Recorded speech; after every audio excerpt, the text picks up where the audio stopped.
Welcome to the Cross the Line podcast. My name is Carlos Smith. We are here at the Ice House Comedy Club for the final night of the comedy festival here at Pasadena, California. And I have another comedian with me right now, Miss Lisa Holly. Lisa, how are you doing? I'm good. How are you, Carlos? I'm doing well. Thank you so much for taking the time to sit with us. You're actually the first comedian of the night to come sit with us. Yes, ma'am. Oh, well, So- I feel so honored. So it's a icebreaker, and we got you on the hot seat right now. So you're going to be in the final show tonight. Am I correct? The 9:30. Oh, show the tonight? 9:30 show. The 9:30 show tonight. Right. Yes, ma'am. How does that feel?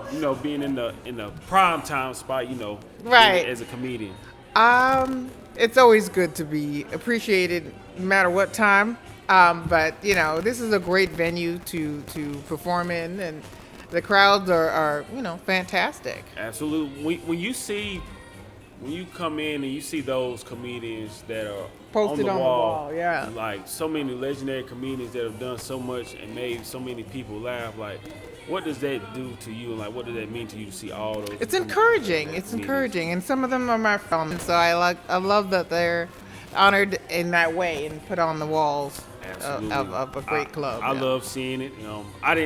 I didn't know what to expect when we came in, but then when I Yeah. seen some of those familiar faces, and the one, of course, that stood out to me was Martin Lawrence. As a kid, growing up, remember the TV show Martin, and then you watch Bad Boys and Life, and so many movies and everything Yeah. that he's done in the culture. I was like, man, that's Martin right there. But it's Right. crazy to see all of those legendary comedians and how they bless the stage and just make so many people feel good about themselves.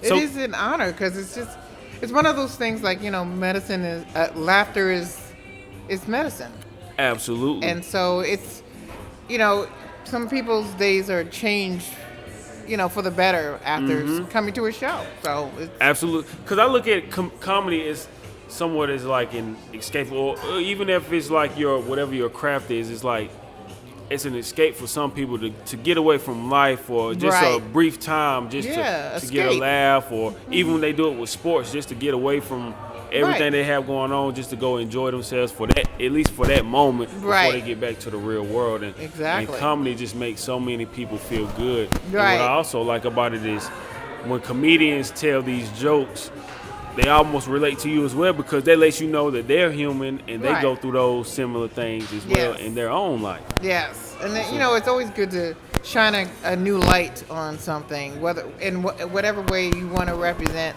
that experience. Somebody's going to relate to it. Absolutely. So kind of let's go back a little bit. Can you tell people that are watching this interview, like, where are you originally from?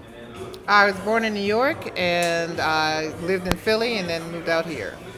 So were you always into comedy, like basically back in New York? Because that would seem like a premier market as well, Right, It's- right. Yes. My father did stand up in between his musical acts. My brother did stand up, and we're just a funny family. So you already knew, because like I said, when we do a lot of interviews, we always see that a lot of entrepreneurs, if they grow up in a family of entrepreneurs, they kind of follow suit as well. Right. And sometimes, a lot of times with 9-to-5 workers, they grow up in a family of 9-to-5 workers, they may do that, and then but they may also pivot. But a lot of times what you see in your household growing up, that's what you tend to become. Right. Did you feel like there was somewhat of an expectation to see your father, your brother be a comedian, then that's what you wanted to do as well? Well, the father had a day job, of course, to live nicely. But Dad was surprised the first joke he heard from me. But he was like a father figure in that he was very you wouldn't know he was a stand-up. Like it was just, I think it was more like jokes between his musical sets. So it wasn't necessarily like just stand-up. I think it was just to kind of keep while they changing whatever in the music realm and doing jokes. My brother used to do impressions of Rodney Dangerfield. Mom was always funny.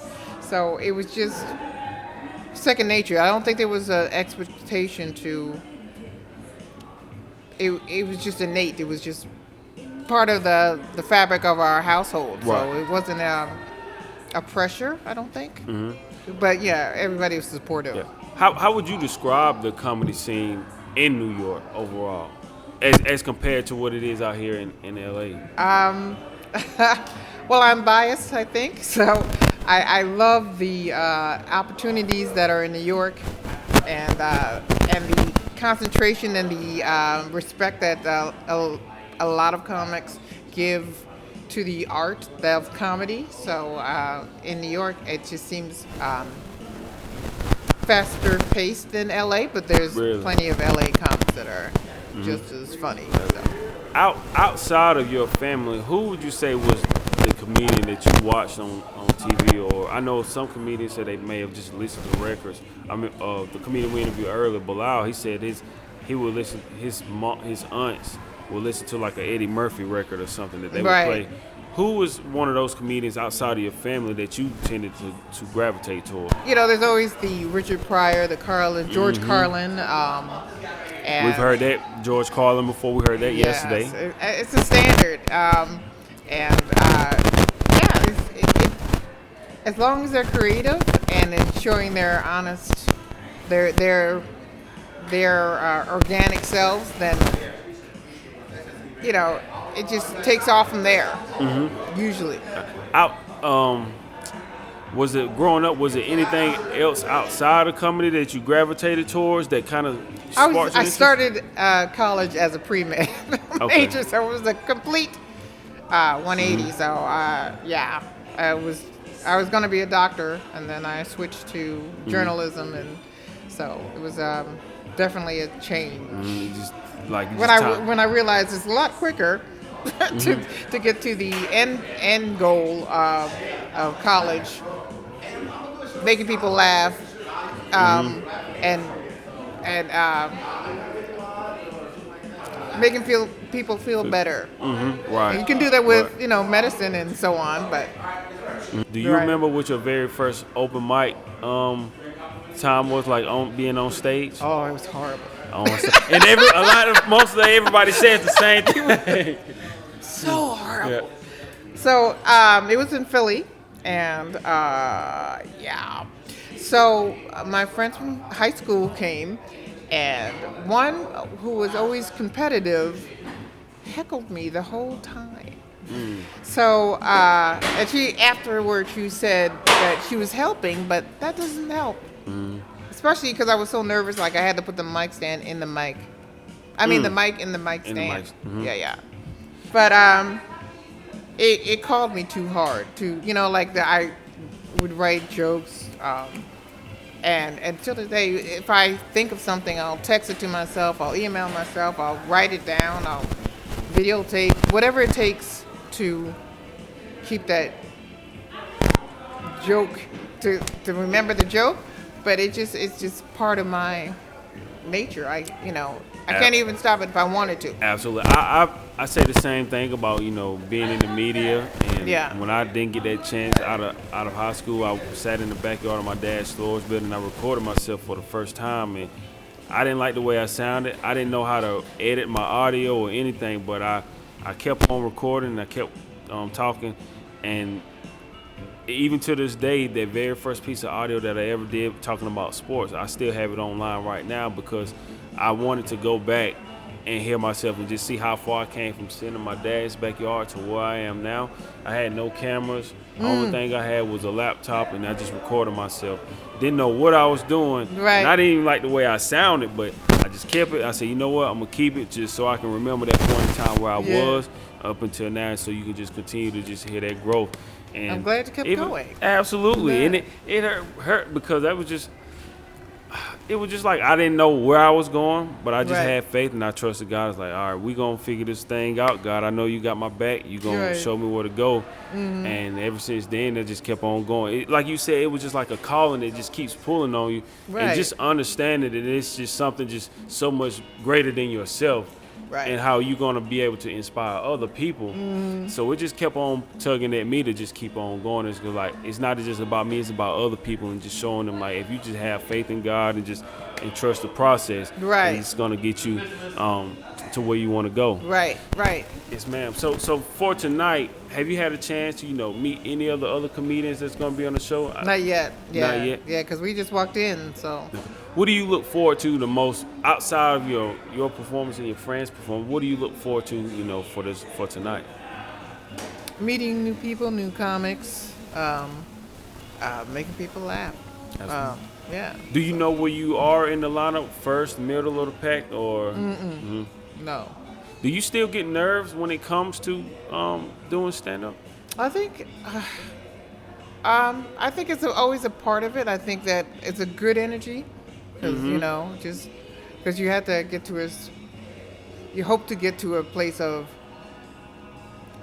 just relating. Because sometimes you'll have a set and you not even use that set because the vibe is different and you just kind of adjust to the crowd. And sometimes they buoy like lift you up, not buoy you hopefully, but and that just makes you.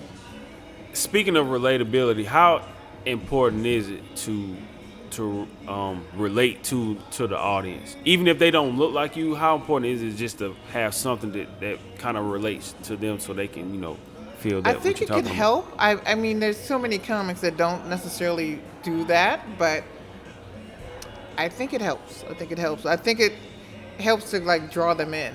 Absolutely. Sometimes they can't relate, but if they are on the ride with you and keep that energy positive, it doesn't necessarily have to be relatable. Absolutely. Attention spans are shorter.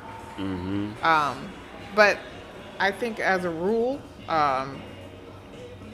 depending on how you present yourself, getting to the point in a humorous fashion is key.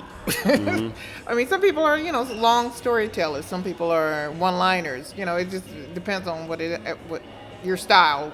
But I think it's Do you enjoy the aspect of social media, or do you prefer like just coming out to shows and kind of like word of mouth and just being there? Because social media is like a big part of a lot of comedians' presence now.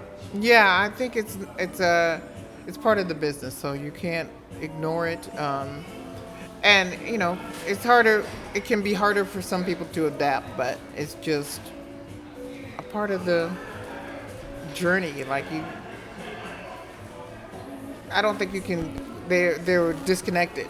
I don't think you can disconnect them. Yeah. My final two questions. For someone that's pursuing their dreams, maybe it's not to be a comedian, but they just want to, find their purpose and go after their purpose in life. Maybe they're afraid to for whatever reason. What advice would you give to that person? Good question. If you find joy in it, if it makes you happy, and it's legal, you should pursue it. Absolutely. And then my last and final question that I ask everyone at the end: when we're on the road, we've done 3 self-investment tours where we've traveled to different states, interviewing a lot of entrepreneurs and athletes. And I love to ask everyone at the end, what does self-investment mean to you? What does self-investment mean to you? Self-investment is ideal. I think more people need to learn about how to invest well, and with its career, it's finances, it's growing your experiences, because that's makes you more well-rounded. It makes you. It's always good to keep learning. Absolutely. Self-investment is the best investment. Miss Lisa, thank you for your time. Before you get out of here, can you please tell everyone how to find you on social media? I am on all social platforms as Lisa Holly Comic. Thank y'all for watching. Absolutely. Thank you for taking the time to sit and join us before your show. Good luck tonight. Thank you. Thank you guys so much, and hopefully everyone enjoyed this episode of the Cross the Line Podcast here at the Ice House Comedy Club in Pasadena, California. Till next time, keep chasing your dreams. Thank you for listening.